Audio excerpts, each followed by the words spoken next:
നമസ്കാരം, ജന്മഭൂമിയിലേക്ക് സ്വാഗതം. പാക് അധീന കാശ്മീരുമായി ബന്ധപ്പെട്ട ജമ്മു കാശ്മീർ നാഷണൽ കോൺഫറൻസ് നേതാവ് ഫറൂഖ് അബ്ദുള്ള നടത്തിയ പരാമർശത്തിനെതിരെ രൂക്ഷ വിമർശനവുമായി രംഗത്ത് വന്നിരിക്കുകയാണ് കേന്ദ്രമന്ത്രി അമിത് ഷാ.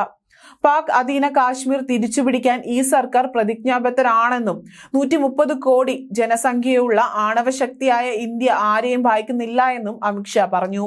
ഫറൂഖ് അബ്ദുള്ളയുടെ പരാമർശത്തിൽ കോൺഗ്രസ് നേതാവ് രാഹുൽ ഗാന്ധിക്കെതിരെയും അമിത് ഷാ രൂക്ഷ വിമർശനവും ഉന്നയിച്ചിട്ടുണ്ട്. രാഹുലിന്റെ സഖ്യത്തിലെ പങ്കാളിയാണ് ഫറൂഖ് എന്നും അതുകൊണ്ട് തന്നെ രാഹുൽ ഇത്തരം പരാമർശങ്ങൾ മേലുള്ള വിശദീകരണം നൽകണമെന്നും അമിത് ഷാ ആവശ്യപ്പെട്ടു. പാക് അധീന കാശ്മീർ ഇന്ത്യയുടെ ഭാഗമാണ്.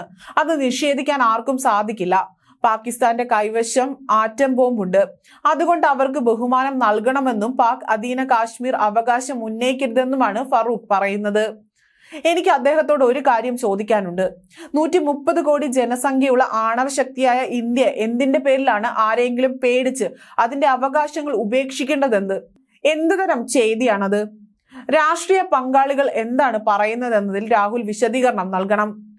പാകിസ്ഥാനെ ബഹുമാനിച്ച് പാക് അധീന കാശ്മീർ വിട്ടു കൊടുക്കണമെന്നതാണോ? അതൊരിക്കലും നടക്കാൻ പോകുന്നില്ല. പാക് അധീന കാശ്മീർ ഇന്ത്യയുടെ ഭാഗമാണ്. BJP അത് ഉറച്ചു വിശ്വസിക്കുന്നു. അത് തീർച്ചയായും തിരികെ ഇന്ത്യയുടെ തന്നെ ആയിരിക്കുമെന്നും അമിത് ഷാ പറഞ്ഞു.